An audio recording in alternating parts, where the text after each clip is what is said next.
जो होते हैं उससे आप बच जाते हैं। मतलब डेली आपको अगर दिन में अगर फॉर एग्जांपल 4-5 कॉल्स आती हैं, वो रिड्यूस होके हफ्ते पे हो जाएगी, हफ्ते में आपको 1 या 2 कॉल आएगी। ठीक है। Minimise production loss due to equipment failure. इसके अलावा अगर यूज़र को कोई इशू है टेस्ट के रिज़ल्ट के हवाले से, तो चला ठीक है। तो आपने आप जब यहाँ से परफॉर्म करते हो तो आप कैसे करते हो मशीन की जाती है? क्लीनिंग्स हाँ जी मतलब पूरी मेंटेनेंस। जी। फर्स्ट ऑफ ऑल तो इसकी ब्लोरिंग करते हैं, ये चीज़ें सारी प्रॉपरली क्लीन करते हैं। देन ये जो फिल्टर है इसको क्लीन करते हैं। उसके बाद इसकी क्लीनिंग चलाते हैं। अगर लगे कि मशीन रफ़ है तो उसकी बैक साइड से भी ओपन करके तो उसमें भी ब्लोरिंग कर देते हैं और सिरिंजेस को चेक कर देते हैं।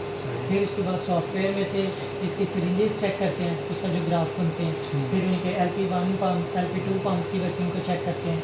फिर दैन सबस्ट्रेट की पाथ की क्लीनिंग करते हैं और उसके बाद इसकी सारी क्लीनिंग वगैरह चलाते हैं और दैन लास्ट पे इफेक्ट चेक की वैल्यू से फिर सारा पता चल जाता है मशीन। ठीक है। अब जब भी आपने मशीन में रन करनी है मेंटेनेंस, तो ये आप मेंटेनेंस में जाके जी आपने एक को आपने परफॉर्म करना है। जी। अब क्लीनिंग के बाद ये सारी करते हैं। इसमें जो इफ़ेक्ट चेक है वो डेली बेसिस पे है, जी प्रोब वॉश वो डेली बेसिस पे है, वेस्ट ट्यूबिंग वॉश ये भी डेली बेसिस पे है, एस्पेरेट प्रोब वॉश ये भी डेली पे है, प्रोब स्पेशल वॉश अगर वर्कलोड ज़्यादा है तो भी ये डेली बेसिस पे है, आपने ये करना ही करना। बाकी डिस्कार्ड केविट्स तो वो आपने खुद, जैसे मैं आया तो मैंने चेक किया, अब देखें वो फुल है, ऑलमोस्ट फुल है। तो अगर आपको लगता है कि वो फुल हो गई है तो आप मैनुअली आप मशीन का वेट ना करें, आप खुद ही उसको निकाल के ठीक है। तो ये जब आप करेंगे, आप यहीं से परफॉर्म करेंगे तो यहाँ पे डेट लिखी हुई जाएगी। बिल्कुल। ठीक है। तो अब आप लैब के मैनेजर को बता सकते हैं कि सर मैं ये वॉशिंग कर चुका हूँ, इसका रिकॉर्ड बन रहा है। ठीक है। आप अपने मैनेजर को भी बता सकते हैं कि सर मैंने तो की थी, इसके बावजूद अगर एरर आया तो मैं तो आपको बता सकता हूँ कि मैंने ये कब परफॉर्म की है। यहाँ पे डेट आ जाती है, डन हुआ। अब अगर आप सिर्फ ऊपर से ही करेंगे, बाहर बार से ही करेंगे, तो क्या होगा कि आपके पास कोई एविडेंस नहीं होगा कि आपने परफॉर्म किया है। तो आप जब भी परफॉर्म करें, आप इसकी मेंटेनेंस में जाके सॉफ्टवेयर से इसको करें। ठीक है। प्राइम और ड्रेन जो है वो सबस्ट्रेट ट्यूब्स के लिए होता है, यहाँ से आप करें। और इफ़ेक्ट चेक भी आप रोज़ लगाएं।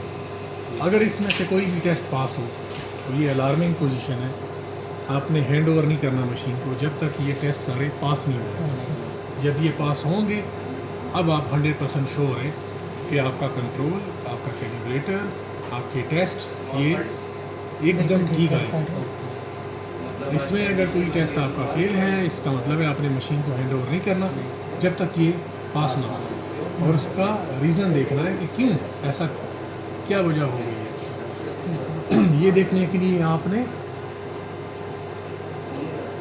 आना है अलार्म में यूटिलिटी।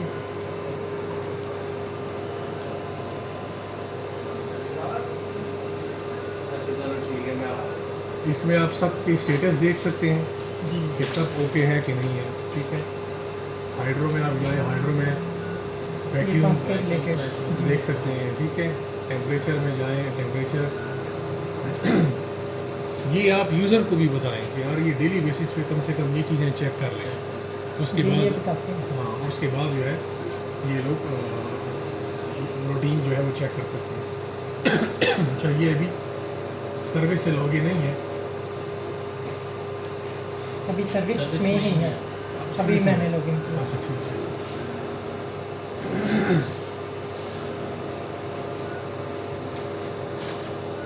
मेरे लॉक्स क्यों नहीं आ रहे? डिलीट तो नहीं कर दी? नहीं, ये डाल कर देते हैं रोज़, अभी तो आए ना। या मशीन को ऑफ करके ऑन करें तो दैन वो कैलिब्रेशन वगैरह की जो अच्छा, एरर लॉग्स जो है ये आपको मशीन, अभी तो यहाँ पे नहीं है, डिस्प्ले में नहीं आ रहे जी। ये आपको बताते हैं, मशीन आपको खुद बता रही होती है कि मेरा स्टेटस क्या है। ठीक है। तो अगर आपका ये टेस्ट फेल हो गया तो आप एरर लॉग्स में जाएं। हो सकता है कि आज के लॉग में ना हो, कल के लॉग में हो, तो आप चेक कर लें कि भाई मशीन से रिलेटेड कोई एरर तो नहीं आया। आप एरर लॉग को चेक कर लें और ऑपरेशनल लॉग को भी चेक कर लें। हो सकता है कि प्रोब टकराई हो, किसी का हाथ टकराया हो, वो सब चीज़ें इसमें आ जाती हैं। ठीक है। इसी तरह एरर लॉग्स में भी आप जाके चेक कर सकते हैं कि किसी पार्ट से रिलेटेड कोई इशू तो नहीं आया, तो आप उसको पहले सॉल्व कर लें। उसको सॉल्व करने का तरीका क्या है, जब भी एरर आता है साथ में यहाँ पे कोड लिखा हुआ आता है, 0 इंटू या 1 इंटू वो नंबर होता है 00345 समथिंग लाइक दैट। ये कोड लेके आपने सीधा सर्विस मैनुअल पे आना है।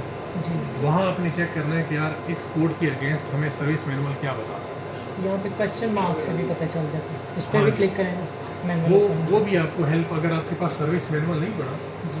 तो जो क्वेश्चन मार्क है आप उसको डबल क्लिक करेंगे तो वो भी आपको कोई रेमेडी आपको छोटी मोटी बता देगा कि इसमें क्या इशू है। ठीक है। अच्छा, अब ये है कि वाइट फिंगर, जैसे जो इसमें आ रहा था ना कि वाइट फिंगर, तो वाइट फिंगर में फोकस परफॉर्म करने के लिए ensure that the system is stand by. ठीक है। उसके बाद आप utility, maintenance and click white finger. ठीक है। अ window indicate that finger will move is display, click execute. अच्छा, ये किस फिंगर की बात हो रही है? White finger.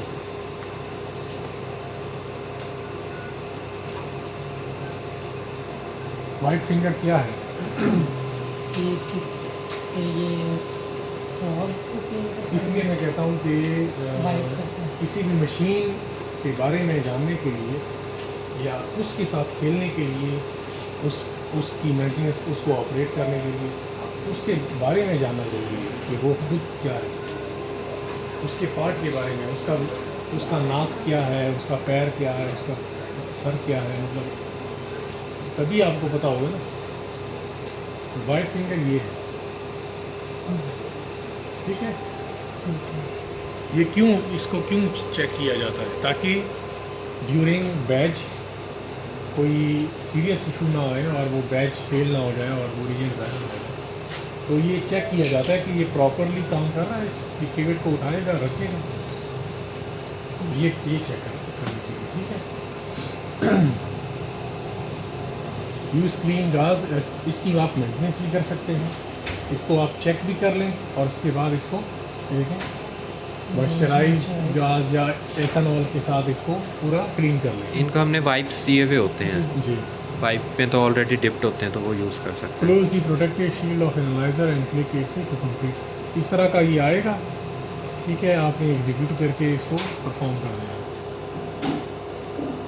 ठीक है। फिर है प्रोब चेक। प्रोब चेक हम इसलिए करते हैं कि यार इन्होंने माशाल्लाह से 30-40 सैंपल रन करने हैं, तो हमें पता तो चले कि प्रोब की वॉशिंग सही हो भी रही कि नहीं हो रही, कोई कंटिमिनेशन तो नहीं हो रही। तो आप प्रोब चेक में जाएंगे, select utility maintenance and click check the probe, check the liquid flow of the probe में बी क्लॉग्ड। अगर वो हल्की सी भी क्लॉग्ड है या कोई उसमें इशू है तो जो पानी की धार है वो सही नहीं बनेगी। ठीक है। ये प्रॉपर है, ये फुहार आ रही है और ये अलाइन नहीं है, कोई क्लॉग है उसमें। तो इस केस में आपने प्रोब की मेंटेनेंस परफॉर्म करनी है, उसको मेंटेन करना है ताकि वो रेडी टू टेस्ट हो जाए। तो आपको आती है प्रोब में? वैसे कहा कि एक दफ़ा की थी। हाँ, बस वही है। उसकी आपने प्रोब क्लीनर के साथ उसको बैक साइड से फुल प्रेशर देना, जी। वो अनक्लॉग हो जाएगी। इसके अलावा इसकी एक वायर आती है, बहुत पतली वायर, जी। उससे भी आप इसको एक दफ़ा उसके अंदर इंसर्ट करें और ऊपर से प्रेशर दें तो ये अनक्लॉग हो जाएगा। जी, ये तो ठीक है। ठीक है। उसके बाद प्रोब वॉश हो गया। प्रोब स्पेशल वॉश है कि make sure that the system is stand by and the detergent care is sufficient. Detergent कहाँ पे होता है? ये है। ठीक है। डिटर्जेंट कौन सा इसमें इस्तेमाल होता है? क्रॉप क्लिनजर हम तो यूज़ करते हैं, या क्रॉप क्लिनजर या CDAT। सही, ठीक है।